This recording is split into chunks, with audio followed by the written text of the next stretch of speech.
Cada día nos presenta nuevos desafíos y también nuevas oportunidades para desarrollarnos mejor y más seguros. Este es un espacio para ti y para todos los profesionales comprometidos con la seguridad. Bienvenidos a Ten un Día Seguro, el podcast de quienes hacemos de la seguridad integral una forma de vida. Es una producción original de Educa Safety. Comenzamos.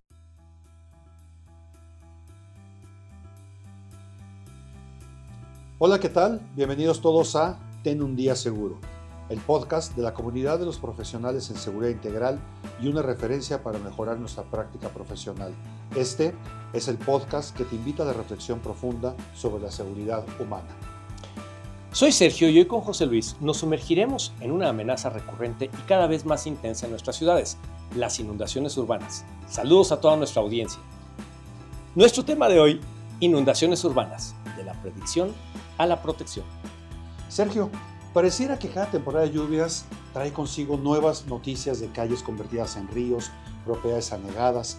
¿Estamos realmente comprendiendo la complejidad de las inundaciones urbanas o las seguimos viendo como un evento natural aislado, cuando en realidad son un problema multifactorial que exige una gestión integral?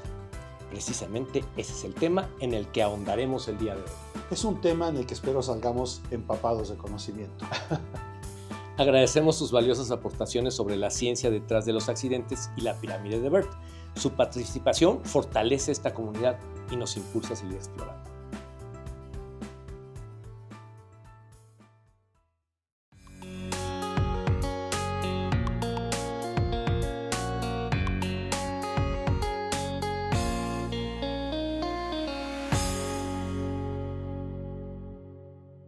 Antes de la inundación, llovió más de lo previsto. Antes de que el agua entrara a las casas, las coladeras ya estaban saturadas. Siempre hay señales. Lo difícil es verlas a tiempo y tomarlas en serio. Las ciudades no están hechas para fallar. Pero cuando lo hacen, fallan en cadena. Y lo que empieza como una tormenta común, termina como una emergencia mayor. Las últimas semanas, hemos experimentado lluvias intensas, huracanes desbordados y calles convertidas en ríos. Miles de personas atrapadas. Autos flotando. Colonias enteras sin luz. Y en medio del caos, una verdad incómoda, no estábamos preparados, no lo suficiente. Porque las inundaciones no solo ocurren por el clima.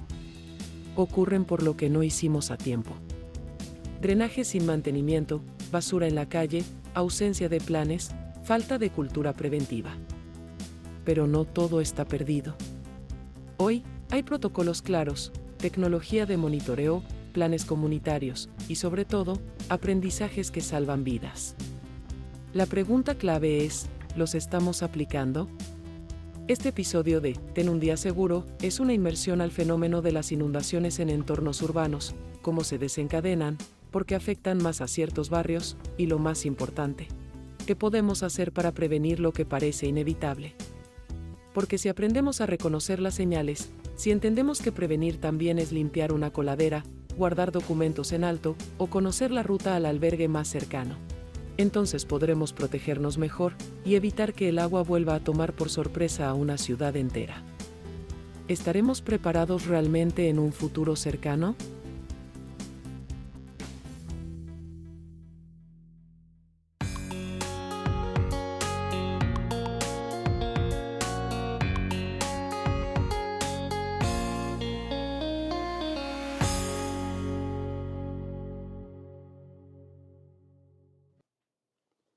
Sergio, cuando hablamos de inundaciones urbanas, la primera imagen que viene a la mente es el agua desbordándose.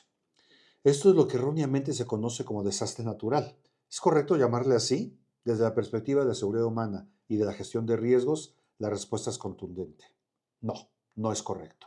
Y tienes toda la razón, doctor. Es un punto crítico que queremos recalcar. Los desastres naturales no existen. Los construimos los seres humanos. Un evento natural como una lluvia torrencial o el desbordamiento de un río es solamente un fenómeno natural. Se convierte en un desastre cuando nuestra vulnerabilidad y nuestra falta de preparación y planificación lo permiten. Pensemos en las causas profundas de las inundaciones urbanas. Sí, Hay fenómenos naturales intensos, como una dana o huracanes, que traen volúmenes extraordinarios de agua, pero el verdadero problema comienza cuando interactúa con nuestras decisiones. Desafortunadamente y socialmente, muchas veces malas decisiones. Decisiones que van a contribuir a que este fenómeno natural que está amenazando y agrediendo a la sociedad repercuta en un daño considerable al cual le llamamos desastre. Muy bien. Pues parte de esto sería entonces la urbanización descontrolada y sin conciencia hídrica, en donde el desarrollo de las ciudades ha causado que cubramos la superficie del terreno y la convirtamos en algo impermeable. Y eso evita que el agua sea absorbida a través del terreno y puede irse hacia el manto freático. Adicionalmente, pues construimos en zonas de recarga natural, cauces de río, humedales, en donde eventualmente el agua vuelve a pasar. Y tenemos que estarlos haciendo. Las ciudades, dentro de su desarrollo urbano, tienen que desarrollar centros y lugares donde el agua pueda salir, pueda respirar, pueda estar interactuando, vasos reguladores, etcétera. Existen en todas las ciudades. Pero esto es planeado y a veces no bien planeado sobre el crecimiento. El crecimiento social es un fenómeno natural. Las sociedades van creciendo, las manchas urbanas se expanden, es una necesidad real, pero con ello continúa el concreto caminando. Yo me acuerdo cuando mis hijos eran chicos, les decía, y pisábamos la calle, decía, imagínense pisar este concreto y podemos seguir por línea de concreto y llegar a Ushuaia, bueno, no Ushuaia porque está el mar, pero podemos llegar a Calafate en Sudamérica y podemos llegar a Alaska. Y todo es una mancha de concreto unido. Es una mancha de concreto por la cual el agua no regresa y genera y completa el ciclo del agua.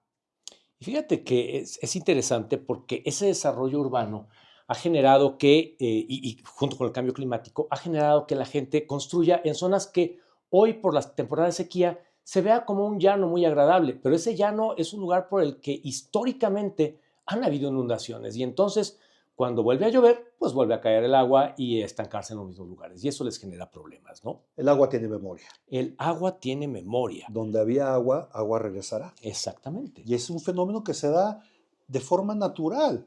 Queramos o no queramos, lo interrumpamos o no interrumpamos, si hubo agua, si era un cauce de río, va a regresar. Y tenemos experiencias tristes, cualquier cantidad de ellas para poder recordar. En México y en todo el planeta. A esto agregarle también, y va un poco de la mano, la deforestación que se genera. A la hora de eliminar la vegetación en las partes altas, quitamos esa esponja que permite absorber la tierra, perdón, permite absorber el agua hacia la tierra. Y entonces, ¿qué es lo que ocurre? Esa agua que antes permeaba en el terreno se desplaza y llega de nuevo a centros urbanos donde genera problemas. El agua tendría que permear por el terreno de la forma en que fue ordenada naturalmente, históricamente. Cuando nosotros metemos manchas de concreto, cuando metemos otro tipo de superficies, carpetas para las autopistas, el agua se va a descargar a otros lugares donde no estaba preparado y las cuencas hídricas, los ríos subterráneos no van a ser abastecidos, van a generar espacios secos que va a traer otra serie de problemas, desplazamientos de terrenos, socavones, etcétera, y otros lugares donde no estaba preparado el subsuelo para que corriera el agua, se tiene que preparar sobre la marcha. Entonces, estas deforestaciones, estos cambios de la arquitectura geográfica, biológica, natural, genera un problema tremendo en ese sentido. Totalmente de acuerdo. Y a esto agrégale el mal manejo de residuos, en donde nuestros sistemas de drenaje, de entrada un problema es que en muchos lugares solo hay un drenaje, que es el sanitario. Y entonces tenemos problemas con el agua en cuanto a sequía y el día que llueve, el agua se va al drenaje sanitario y se desperdicia totalmente, ¿no? Eso ya genera un problema que tiene que ver con sequías, que no es el episodio del día de hoy. Pero el sistema de drenaje de alcantarillado, los ríos entubados, se vuelven trampas mortales porque las llenamos de basura. Las llenamos de objetos que bloquean el paso del agua y entonces cuando llega el agua y busca irse hacia algún lugar en donde, bueno, pues ya no genere tantos problemas, se encuentra con un obstáculo, ¿no? Y es entonces cuando se construye el desastre, porque por un lado viene un fenómeno natural, las lluvias, la cantidad de agua, en algunas ocasiones extraordinaria, por las circunstancias sociales, esta urbanización descontrolada, sin conciencia hídrica, la deforestación de cuencas, el mal manejo de residuos, que combinados generan un desastre. Y fíjate qué curioso. Entonces estamos convirtiendo la lluvia, en lugar de un aliado, en un enemigo, por la manera en la que hemos transformado el entorno y en la que gestionamos o mal gestionamos nuestros desechos. Así que la vulnerabilidad es una construcción nuestra. Para las organizaciones con instalaciones en zonas urbanas, el primer paso es aceptar que esta amenaza natural tiene un fuerte componente humano y que es predecible y mitigable. Esto nos lleva al paso siempre número 1, al A, identificación del peligro. Y no es casualidad que estemos ligando todos estos episodios. Y es cierto, tenemos que ir más allá de la percepción y usar herramientas científicas.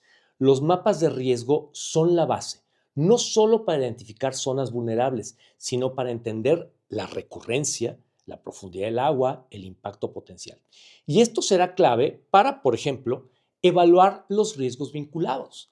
¿Qué activos críticos de nuestra organización, como equipos, documentos, inventarios, servidores, etcétera, están en zonas de riesgo?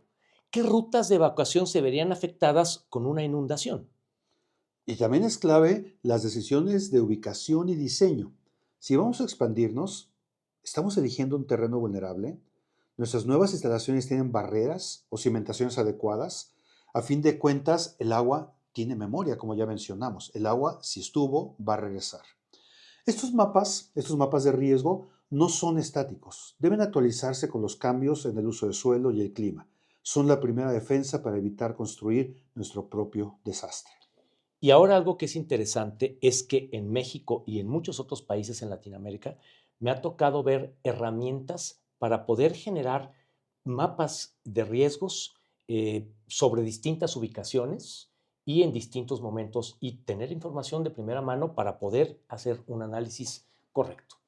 Y además de esto de la identificación, podríamos pensar en diferentes metodologías, tanto cuantitativas como cualitativas, para hacer análisis de riesgo de inundaciones. Por ejemplo, hay una metodología que se llama SUFRI y PRESARA, que es una metodología específica para el análisis de riesgo de inundaciones. Entonces, un mapa de riesgo tiene que complementarse no nada más con la identificación del peligro, sino también con la evaluación del peligro y su propio análisis de riesgo. Una vez que identificamos el peligro, viene la pregunta clave: ¿qué podemos hacer? Aquí vamos a integrar lo que hemos aprendido en otros episodios, la reducción de riesgos y la necesidad de desarrollo de un plan de continuidad de operaciones, pero uno que contemple específicamente las inundaciones también. Claro, y un plan de continuidad de operaciones para inundaciones debería incluir forzosamente uno, respaldo de información, cualquiera que podamos tener fuera de la zona del riesgo, a través de un servidor espejo, cualquier forma que podamos hacerlo. Dos, protección de equipos críticos, elevación, sellado, reubicación, incluso pensar en la estación eléctrica que típicamente corre a 20 centímetros del piso, pensar que es necesario ponerla a metro, metro y medio, dependiendo las circunstancias. Tres, gestión del personal. Rutas alternativas, trabajos remotos es necesario, incluso alimentación, hidratación por si se quedan atrapados en la empresa y no pueden salir por la inundación. Y finalmente, cuatro, cadena de suministro. Una identificación de proveedores alternos o las rutas menos vulnerables. Oye, José Luis, pero más allá del plan, creo que también es muy importante saber cuándo activarlo y cómo activar ese plan. Y aquí entran eso que conocemos como sistemas de alertamiento temprano o SAT. Estos SAT, estos sistemas de alertamiento temprano, mundialmente son muy reconocidos. Existen mecanismos tecnológicos muy desarrollados tanto para la identificación como para la comunicación a la población para ello. Hay que aprenderlos. Por ejemplo, acá en México tenemos el sistema de alerta sísmica. No es de inundaciones, pero es para sacar una referencia. Este es un ejemplo de un sistema de alertamiento temprano que da unos segundos valiosos de anticipación a la percepción del movimiento cuando este ya ocurrió a una distancia. Este es algo muy importante y para inundaciones tendríamos que tener también estos mismos para nuestra organización. Bueno, y en inundaciones hay ejemplos interesantes de esto. En Colombia, por ejemplo, el IDEAM y el UNGRD. En Perú está el CENAMI, el INDECISAT. En Chile tienen el ONEMI, que hoy se llama CENAPRED, CENAPRED con S, a diferencia de nuestro CENAPRED, que es con C. En España tienen a la Agencia Estatal Meteorológica. Y bueno, pues hay bastantes entidades a lo largo del planeta que permiten informar de manera oportuna para que la gente empiece a tomar cartas en el asunto, empiece a activar sus planes de continuidad de operaciones y el evento no los tome por sorpresa. Y bueno, finalmente, lo que tenemos como piedra angular es el programa de simulacros. Ya habíamos hablado en el episodio anterior de lo importante que es un simulacro del plan de continuidad de operaciones. Bueno, en este sentido, estamos hablando no solo de esos simulacros, sino de los simulacros normales. Hemos platicado en varias ocasiones, José Luis, tú y yo, que en general, al menos de México, que es la experiencia que conocemos muy bien, el asunto de la protección civil es muy sismocéntrico, todo tiene que ver con sismos. Y curiosamente los sismos, si bien son eventos muy importantes, son eventos muy fuertes, no son tan regulares como las inundaciones. Cuando estábamos preparando este episodio, estuvimos consultando mucha información estadística. Veíamos incluso algunas infografías bien claras en donde a través de círculos de diferente diámetro presentaban a nivel mundial los diferentes eventos naturales que generan desastres, cuáles impactan más en términos de frecuencia de ocurrencia y cuáles menos. Y los círculos más grandes siempre son inundaciones y normalmente los más pequeños son sismos.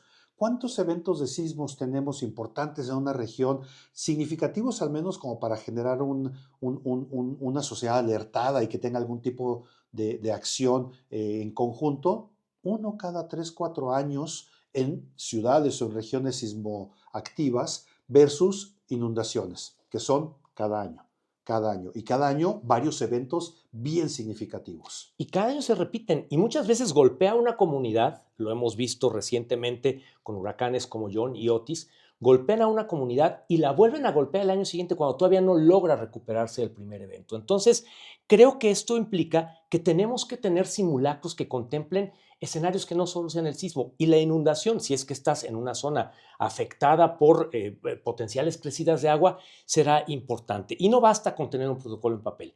Habrá que hacer simulacros específicos, incluyendo escenarios realistas, pensando a veces inclusive qué es lo que ocurre cuando el agua sube rápidamente, practicando evacuación horizontal o vertical, dependiendo del tiempo o de las características de la construcción en la que se esté llevando a cabo el simulacro.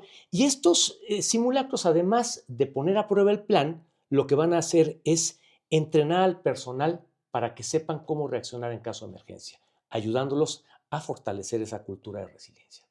Y a veces nos podrían preguntar, oye, bueno, yo no soy susceptible de inundaciones. Básicamente la historia del ser humano es hacer sus ciudades cercanas a las fuentes de agua. Claro. Todas las ciudades del mundo tienen ríos cercanos o están alrededor de ríos. Algunos no los vemos porque ya están entubados, ¿no? Pero acá en la Ciudad de México, donde yo vivo, todos los que saben de las avenidas, Río San Joaquín, Río Consulado, pues resulta que ahí hay un río, nada más que ahora está entubado.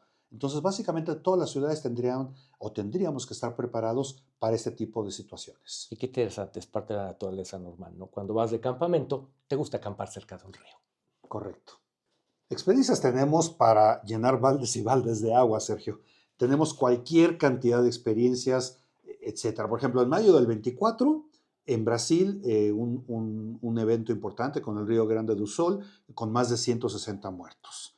En el 22-23 en Colombia, con una temporada de lluvias también, con más de 270 muertos. En Perú, cuando fue el ciclón por el ciclón Yaku del 2023, tenemos una gran cantidad de eventos. ¿Cómo podemos pensar que todos estos eventos los podemos concretar con un ejemplo práctico en donde se haya revisado, analizado y tengamos un plan para reducir el riesgo y poder garantizar la continuidad? Tenemos muchos ejemplos, desafortunadamente, pero uno que creo que es relevante porque me ha tocado ver personalmente que ha habido un aprendizaje, es una inundación que se dio en el municipio de Tlalnepantla, en el Valle de México, eh, precisamente en una colonia que se llama Valle Dorado en el 2009. El 6 de septiembre tuvimos unas lluvias muy intensas, llovió muchísimo, se juntó muchísima agua y se rompió el emisor poniente. Y eso generó la inundación de un fraccionamiento, de una zona urbana pues bien urbanizada, una zona urbana de clase media, en donde pues se dañaron casas, se dañaron autos y varias familias perdieron su patrimonio. Eh, Realmente se estima que las pérdidas económicas fueron de 30 millones de dólares. Y bueno, el aprendizaje que se generó aquí es que después de ese evento, el gobierno rearmó, rehizo ese emisor poniente, lo reforzó. Y ahora, cada vez que hay una temporada de lluvias, se establece un campamento en la zona. Y entonces, desde que empieza la temporada, tú ves ahí algunos camiones de bomberos, están los Vactors, que son estas pipas que succionan agua y que sirven para el desasolve. Y cuando empieza a haber una etapa de lluvia más intensa o ves la tarde que ya se anticipó que va a llover muy fuerte, se incrementa la presencia de elementos en el lugar. De manera que si ocurriera algo, pueden actuar rápidamente. Entonces, creo que es un evento interesante en el cual hubo aprendizaje que se está aplicando y eso de alguna forma disminuye la vulnerabilidad. Entonces, bueno, pues hay un plan de continuidad de operaciones que de alguna forma está empezando a operar, que seguramente tiene muchas partes mejorables, pero ya está funcionando. La lección tuvo un efecto benéfico sobre esa comunidad. Y además de todos esos planes de respuesta para prevenir cualquier evento, cuando empiezan las crecidas de agua, etcétera, se modificaron los mapas de riesgo, se identificaron estos sitios susceptibles a inundación y entiendo hay un programa previo a la época de lluvias de desasolve, de limpieza, de retiro de todos estos residuos inadecuados que se van acumulando justamente para permitir que la luz de los ductos esté libre y el agua pueda circular sin mayor entorpecimiento, ¿no? Sí, aunque fíjate que creo que en ese sentido lo que todavía nos falla es a nivel comunidad. Nos hablan cada año de que no tiremos basura, de que seamos vigilantes de ese tipo de cuestiones para evitar que pues las coladeras, el drenaje se tape y desafortunadamente seguimos en ese sentido. Entonces creo que hay algo que todavía tenemos que reforzar por comunidad, como comunidad, pero pues sí, estamos siendo realistas, estamos siendo de alguna forma una comunidad que toma acciones y que cuando menos va tomando esa conciencia. Creo que es muy importante resaltar, el tema del desastre se construye socialmente y socialmente son individuos, son familias, es gobierno, son servicios, son empresas, son colegios y entre todos se construye el desastre y entre todos se puede mitigar el efecto del mismo. Es decir, la participación de todos, desde tirar el envoltorio del dulce individualmente hasta colectivamente una organización, una empresa, el manejo de sus residuos, como el manejo y la participación de los servicios municipales o los servicios locales para prevenirlo. Como hay una construcción comunitaria para formar el desastre, pues también habría una forma comunitaria en todas sus partes para poder evitarlo. Y entonces, pues hay que aprender de eso, porque tristemente también tenemos el ejemplo contrario, de comunidades en donde cada año se repite y se repite y se repite el desastre. Y se me ocurre una reflexión para nuestra audiencia. ¿Conocen el mapa de riesgos de la zona en la que viven? Oye, hay veces que de repente decides mudarte o comprar una propiedad en un nuevo lugar, pues valdría la pena echarte un clavado en el atlas de riesgos de esa zona y ver a qué está sujeta esa construcción en la que planeas poner tu negocio, poner tu fábrica, poner a tu familia, para que sepas si te conviene o no y bueno, estés enterado de cuáles son los peligros a los que te vas a exponer. En muchas ciudades del mundo, estos atlas de riesgos son públicos. Los puede uno consultar por internet. En otras, desafortunadamente, no lo es. Estamos dentro del periodo de Naciones Unidas justamente para que estamos buscando la reducción de riesgo de desastre y se está desarrollando un atlas a nivel mundial. Un atlas a través de una metodología específica de análisis de riesgo en donde, en base al marco de Sendai, se está construyendo este atlas mundial. Entonces, siguen surgiendo herramientas todo el tiempo y dentro de esto análisis de peligros que existen o de amenazas que existen a nivel mundial que se está desarrollando este atlas global con base a los principios de Naciones Unidas, se podría consultar también. Entonces es importante y es una tarea, ¿no? ¿Qué sitios susceptibles a inundaciones hay cerca de mi casa, cerca de mi lugar de trabajo, de la escuela de mis hijos? Creo que esta reflexión que invitas es bien valiosa.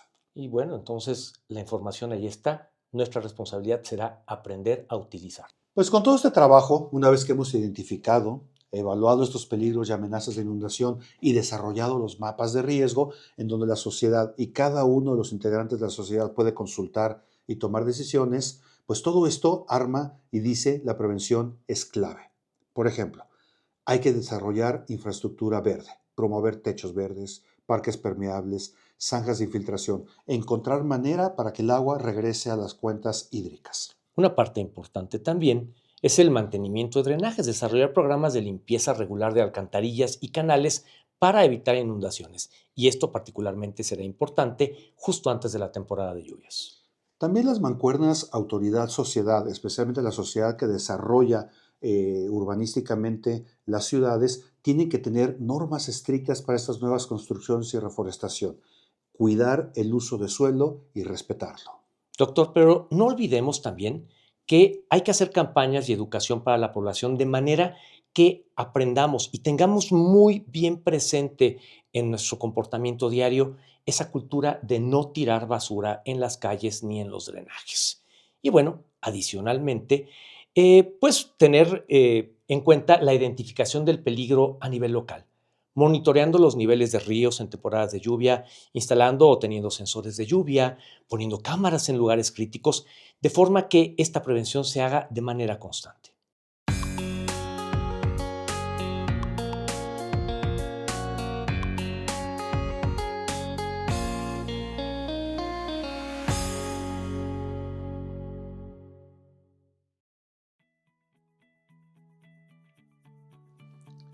Sergio, hemos desglosado cómo las inundaciones urbanas son un fenómeno complejo, exacerbado por nuestras propias acciones en la urbanización y en el manejo, en el mal manejo de residuos.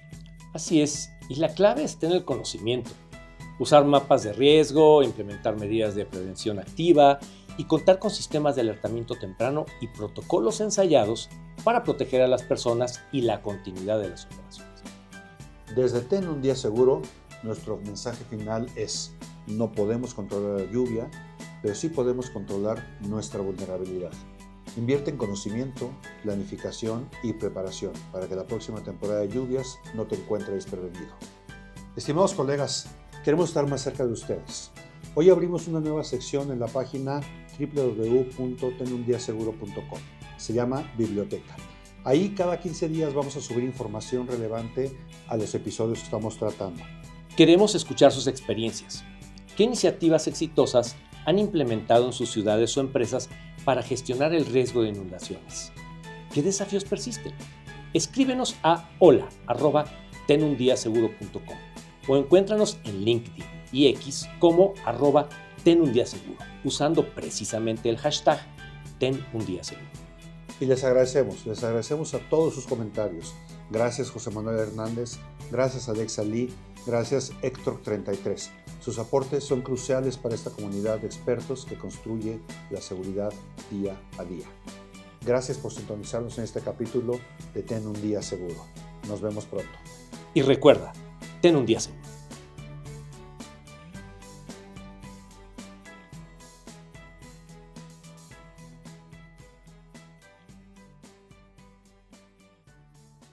Ten un Día Seguro es una producción original de Educa Safety. Locución: José Luis Covarrubias y Sergio San Martín Favor. Dirección y producción ejecutiva: Daniel de la Torre. Edición: Gina Dávila. Grabado en Chipotle Records, Ciudad de México. Cortinillas de audio creadas en Eleven Labs. Tenundiaseguro.com. Todos los derechos reservados.